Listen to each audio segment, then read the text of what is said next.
My sister framed me to hide her affair. 15 years later, her husband's PI uncovered the truth that destroyed her life. I'm a 33-year-old man, and to be honest, my relationship with my family, especially my parents and my sister Jenna, who's 31, is pretty much non-existent. We barely talk, and for years now, I've just accepted that this is how things are. The distance between us didn't come out of nowhere. It's the result of things that happened a long time ago.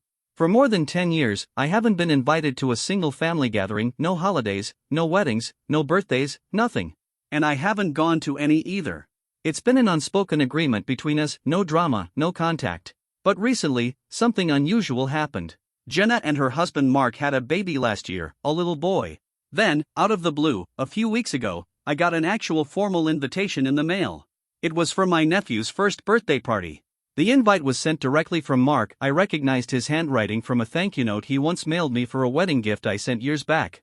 Getting that invitation threw me off. I read it over several times, thinking maybe I misread it. But nope, it was addressed to me, and it was clearly for a family event. After mulling it over for a few days, I decided I'd go.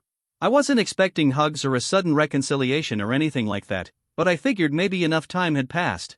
Mark made an effort, and I felt like I should respond in kind. So, I went online and ordered a gift for my nephew, a nice set of classic children's books. I also put in for a day off at work, which got approved without issue. I didn't mention any of this to anyone. Honestly, I didn't see the point. I just quietly made my plans. Then, about a week before the party, my phone rang. It was my mother calling, a voice I hadn't heard on the phone in years. I picked up, and she jumped right into it, no hello, no small talk. Her voice was flat, serious. She said the invitation I received was a mistake. According to her, Mark had sent it without checking with Jenna first, and Jenna wasn't okay with me being there. She said my presence would just make things uncomfortable for everyone and that it was best if I didn't come. She wasn't angry or emotional, but she was firm. She didn't ask me to stay away, she told me. I let her talk without interrupting, and when she was finished, I didn't argue. I just said, I understand, and hung up. Right after the call, I canceled the gift order online. Got my refund the next day. Then I opened my contacts and blocked my mom's number. After that, I blocked my dad's number, and Jenna's too. I wasn't mad. I didn't feel any rage. It just felt like they had finally drawn a line in the sand, and I was ready to acknowledge it. A few days passed, and then the emails from my father started. The first one was short. He asked why his calls weren't going through. When I didn't answer, he sent another one. This time, he said my mom told him I'd blocked them and that I was being childish and cruel for doing so. He claimed she was just trying to keep the peace and avoid drama at the party. He called my actions extreme and said I was the reason our family was fractured. He ended the email by demanding that I unblock them immediately and call my mom to apologize for being so hostile. I haven't responded to any of his messages, and I don't plan to. I moved all of them to a separate folder and left them there. As far as I'm concerned, it's simple. They made it crystal clear that I'm not wanted. I've accepted that. Blocking their numbers wasn't some act of revenge, it was just me making the existing distance official. They seem to think I should be available on their terms, around when they want me, gone when they don't. I'm not okay with that arrangement, and I never have been. So, am I the bad guy for finally cutting off my parents and making this long-standing silence permanent? Update 1. Thank you to everyone who left comments and shared their thoughts. Most people seem to agree that I'm not the one in the wrong here, but quite a few pointed out that there's probably a deeper story behind all of this, and they're right. I didn't include the full backstory before because I wanted feedback based on what recently happened, not on the past. But I get that context matters, so I'll share it now. I'm not looking for pity, just laying out the facts. This goes all the way back to when I was 18 and Jenna was 16. Around that time, she started acting distant and secretive. She'd sneak out late, constantly texted someone, and was always on edge. I didn't think much of it until I found out she was dating a much older guy, probably 21 or 22. Our parents were super strict, and I knew they'd never be okay with it. I wasn't involved much. I wasn't her parent. I had a part-time job and was getting ready to leave for college. I did talk to her once, told her she was playing with fire and needed to be careful. I didn't threaten to tell our parents, it was her business. But things changed one night when I came home late and caught her sneaking in through a window after midnight. I confronted her, calmly. I told her what she was doing was dangerous and dishonest, and she needed to come clean with mom and dad. I gave her an ultimatum, tell them by the end of the weekend, or I would. I wasn't trying to ruin her life, I was scared something bad would happen to her. Sunday came and went, and she still hadn't told them. That evening, my parents called me into the living room. They looked pale and serious. Jenna was already on the couch, eyes puffy from crying. Then they dropped a bombshell. They said Jenna had made a serious accusation. While staring at the floor, she told them I'd been sexually abusing her for years. I was completely stunned. I denied it right away. I told them everything about her older boyfriend, about the ultimatum I gave her. I said she was trying to protect her secret and destroy my credibility in the process. But they didn't believe me. Not even a little. My mother started crying, and my dad called me sick. They didn't want to hear my side. They believed every word Jenna said. Then my dad told me to pack a bag, just essentials, and leave the house. They told me the police had already been called. From that moment on, my entire world collapsed. One day I was just a regular 18-year-old finishing high school. By that evening, I was in handcuffs, being treated like a criminal. Because I was legally an adult and she was still a minor, the legal system didn't exactly lean in my favor. My family didn't lift a finger to help. I was completely on my own and had to depend on a public defender. The whole case boiled down to her word versus mine. There was no physical evidence to back her claims, but there wasn't any to disprove them either. Everything hinged on her story, and in court, she knew exactly how to sell it. She cried on the stand, painted a vivid and horrifying picture of abuse, all of it fabricated from beginning to end. When my lawyer tried to mention her older boyfriend as a possible motive for lying, the prosecution spun it as character assassination, said we were trying to shame the victim. That made me look even worse. And the worst part? My own parents got up there and testified against me. They said I'd become withdrawn, quiet, and off in the months leading up to the accusation, as if normal teenage behavior was some kind of red flag. They completely bought into Jenna's story, because it was the one they wanted to believe. In the end, I wasn't convicted of the most severe charge, but they still found me guilty of a lesser felony sex offense. The judge gave me several years of probation, but the biggest hit was the requirement to register as a sex offender. That label followed me everywhere. College? Gone. I couldn't qualify for student loans. Jobs? Nearly impossible.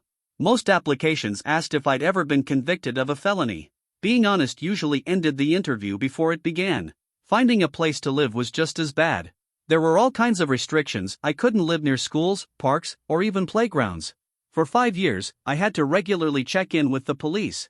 I had to report where I lived, where I worked, what car I drove, even the usernames for any websites or social media accounts. My life wasn't mine anymore, it belonged to the system. After the trial, every last member of my extended family disappeared from my life. Aunts, uncles, cousins, grandparents, gone. It was like I had died and no one held a funeral. I did what I had to. I served my time on probation, completed 5 long years on the registry, and learned how to live in the shadows. I got a job working in a warehouse, one of the few places that didn't run deep background checks. I found an apartment in a location that followed all the rules. I built a quiet, tiny life for myself, completely alone. And I never once tried to reach out to my family again. That's the backstory, the reality that sits behind the invitation I got to a child's birthday party. That's why it shook me so deeply. And that's why being disinvited didn't shock me at all. It just confirmed what I already knew. I don't feel guilty for blocking their numbers. As far as I'm concerned, there's nothing left to fix. Whatever relationship we had died a long time ago. Update 2. Something happened that I absolutely did not see coming. A few days after I posted my last update, I got a call from a number I didn't recognize. Normally, I don't answer unknown calls, I let them go to voicemail, but for some reason, I picked up. A man with a calm, professional tone introduced himself as a private investigator. My stomach dropped. Right away, I assumed my parents had hired someone to dig into my life, to harass me or build some kind of case against me. I was ready to hang up.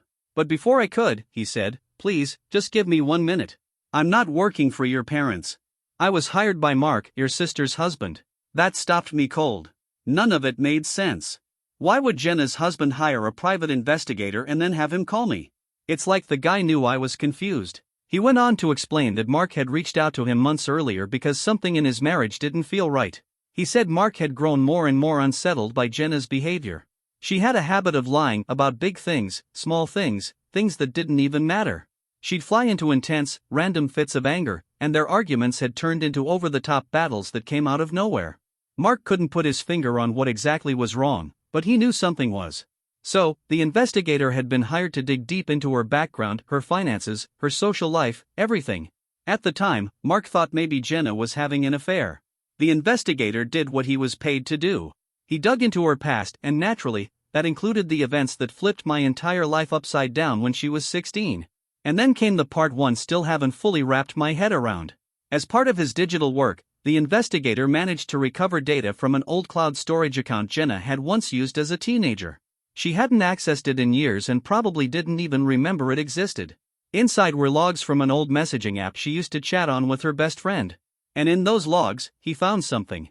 A specific conversation, dated and timestamped, between Jenna and her best friend. It took place in the 3 days between when I gave her the ultimatum and when she made the accusation that destroyed my life. He started reading pieces of it to me right over the phone. Jenna had been in full-blown panic mode. She told her friend that I had found out about her relationship with the older guy, and she was terrified I was going to tell our parents. She said if they found out, her life would be ruined. Her friend asked what she planned to do. Jenna's response? She needed to do something drastic, something that would guarantee our parents wouldn't believe anything I said. She said she had to make me the villain. Then she laid out her plan, step by step. She told her friend she was going to accuse me of touching her. She called it the perfect plan because it was such a serious claim that no one would dare question her. She figured it would get me kicked out of the house and permanently out of her life, and it would protect her secret. The investigator told me he'd shared the full findings and full transcript of the conversation with Mark just a few days before. He said Mark had been completely devastated. 4 years of marriage.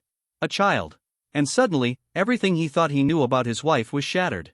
Then he told me Mark wanted to speak to me personally. He said Mark was deeply sorry for everything that had happened to me and that he wanted to help however he could. He gave me Mark's personal number and said I should reach out. When I hung up, I sat there for a long time, completely numb. An hour later, I dialed the number. Mark picked up right away. His voice was heavy and raw. The first thing he said was, "I'm so sorry." He repeated it again and again. He told me he had no idea. None of it. Mark told me he'd always had a feeling that something about Jenna's story didn't sit right. Every time he tried to bring up her past, she'd shut down, either getting intensely defensive or flying into a rage, so eventually, he just stopped asking questions. But now, with everything out in the open, he didn't hesitate to tell me that he believed me. Then he explained why he had sent me the birthday invitation in the first place. It was a gut instinct. He said something about the way my family talked about me never quite added up, and he wanted to see if extending that olive branch might open a door. Even just a crack. When Jenna found out he had sent the invite, she lost it. She completely melted down, screamed at him for hours and threatened to take their son and leave him if he ever tried contacting me again. That blow-up is what finally pushed him to hire the private investigator. Our call lasted close to 30 minutes.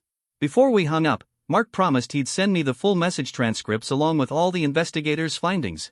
He told me he'd support me however he could, even if it meant testifying in court to help clear my name. I told him I'd think about it. Update 3.